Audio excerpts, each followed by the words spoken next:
ты хоть тату, тату. Как три бойца держатся здесь, а там тоже двое.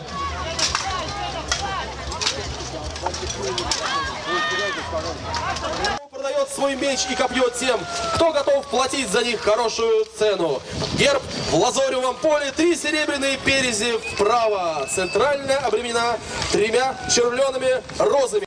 Крутится вокруг мессир Морган, пытаясь найти, кого же ударить в этом круговерте сложности боя. Самая главная задача, которую нужно выполнить, это понять, кого же стукнуть.